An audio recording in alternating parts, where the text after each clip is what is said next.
आज हम पाकिस्तान के मीर जाफर, मीर सादिक और मीर रियाज सादिकों को देख रहे हैं। पहले इन्होंने मुझे ब्लैकमेल करने की कोशिश की, अब इन्होंने पाकिस्तानी फौज की तरफ, पाकिस्तान के आर्मी चीफ, ISI के चीफ के ऊपर अब इन्होंने बंदूकें तानी। आने वाले दिनों में आप देखेंगे किसकी टांगे कांपती हैं और किसके माथे पे पसीना आता है। अपोजिशन के मुफादात मुल्की मुफादात के ताबे नहीं रहे। कौम देखेगी किसकी टांगे कांपती हैं और किसके माथे पर पसीना आता है। वज़ीर आज़म इमरान खान की गिलगित बल्तिस्तान से अपोजिशन को ललकार। आज़ादी परेड से खिताब में दो टोक कह दिया। हिज़्ब इख्तिलाफ को अब कोई रिलीफ नहीं दिया जाएगा। पहले मईशत की तरफ तवज्जो दी, अब कानून की बालादस्ती पर फोकस होगा। रियासती इदारों को खुद देखूंगा। ये चाहते हैं मैं दबाव में आकर इन्हें मुआफ कर दूं। इमरान खान कभी इन डाकुओं को मुआफ नहीं करेगा। ताकतवर मुजरिमों को कानून के कटहरे में खड़ा किया जाएगा। हमने वर्दी के ऊपर इल्जाम नहीं लगाना, पहचानना है उस वर्दी को दागदार करने वाले 2 या 3 किरदार कौन से हैं। जनरल आसिफ सलीम बाजवा, कौम के नौजवान आपसे ये सवाल कर रहे हैं, आपके पास खरबों की जायदादें कहां से आई? आसमान से यहाँ कोई नहीं उतरा, सबको जवाब देना पड़ेगा। हमें वर्दी पर इल्जाम नहीं लगाना बल्कि उसे दागदार करने और उसकी आड़ लेने वालों को बेनकाब करना है। मरियम नवाज का पलट कर वार। लाहौर में शेर जवान तहरीक का आगाज। तकरीब से खिताब में कहा, अगर नवाज शरीफ का बयानिया आइन से हटकर हो तो अवाम साथ ना दें। कोई आसमान से नहीं उतरा, सबको जवाब देना पड़ेगा।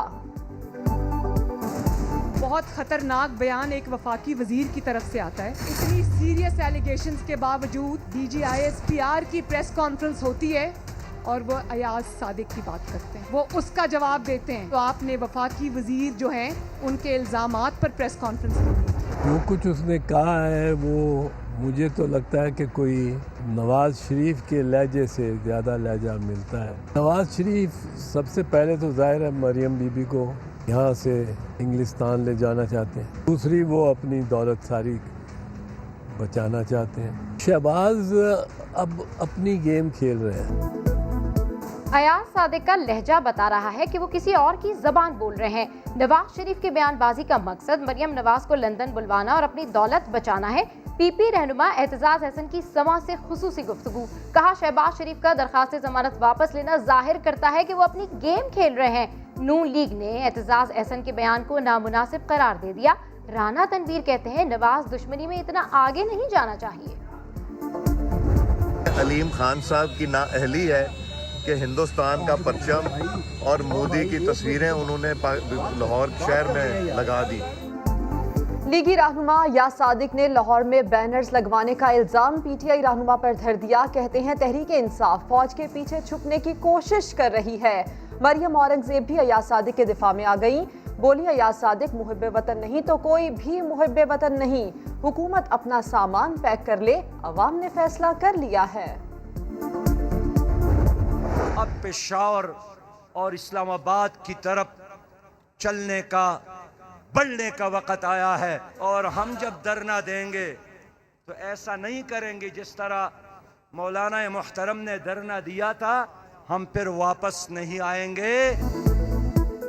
जमाते इस्लामी ने भी हुकूमत के खिलाफ तबले जंग बचा दिया। सिराजुल हक का बाजोर जलसे में बड़ा ऐलान। कहते हैं हुकूमत की सुनामी गुजर गई, अब आप अवामी सुनामी देखेंगे। आपको इस्लामाबाद में भी पनाह नहीं मिलेगी। हम मौलाना की तरह धरना नहीं देंगे। जब भी धरना देंगे तो इस्लामाबाद से वापस नहीं आएंगे। नरेंद्र मोदी की हुकूमत है, प्लान किया हुआ था कि शिया और सुन्नी के आलमों को कत्ल करवाएं ताकि इंतशार फैले। और वो भी मैं आज दाद देता हूं अपनी इंटेलिजेंस एजेंसीज को कि जिन्होंने इनके प्रोग्राम थे इंतशार फैलाने के, वो पाश किए। मोदी सरकार पाकिस्तान में इंतशार फैलाने की साजिशें कर रही है। सिक्योरिटी फोर्सेस ने दुश्मन की साजिशों को खाक में मिला दिया। वज़ीर आज़म इमरान खान का मुसल्लह अफ़वाज की कुर्बानियों को ज़बरदस्त खिराज तहसीन। कहा, ऐसा कोई हफ्ता नहीं गुजरता जब हमारे फौजी जवान जान की कुर्बानी ना दें। मुसल्लह अफ़वाज की कुर्बानियों से आज मुल्क महफूज है। इमरान खान का गिलगित बल्तिस्तान को सूबे की हैसियत देने का भी ऐलान। बोले, जब तक वज़ीर आज़म हूँ कोशिश होगी यौम आज़ादी गिलगित वालों के साथ मनाऊं। वजीर आजम का दयामर भाषा डैम साइट का भी दौरा, मंसूबे का जायजा लिया।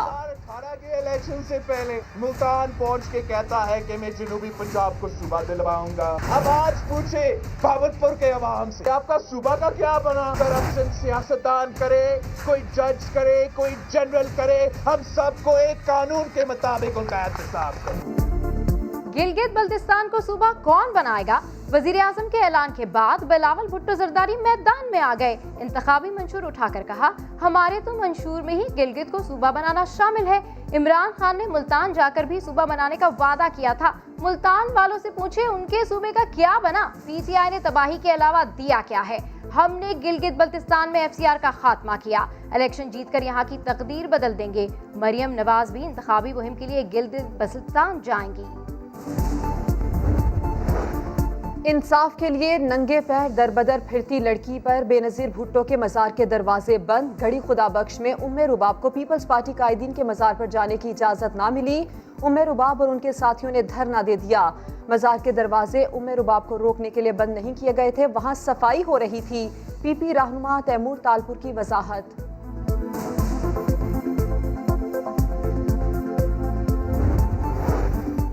मुल्क भर में कोरोना के हमले जारी। मोलिक वायरस ने 24 घंटे में मजीद 17 जानें ले ली।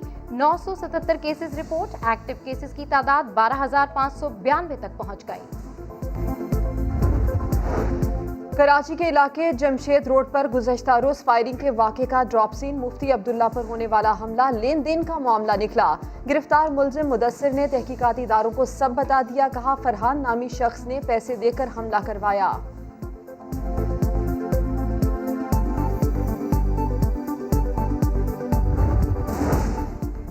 कराची वालों तैयार रहो, सर्दी आने वाली है। कोयटा में मौसम की अंगड़ाई, ठंडी हवाएं चलने लगी।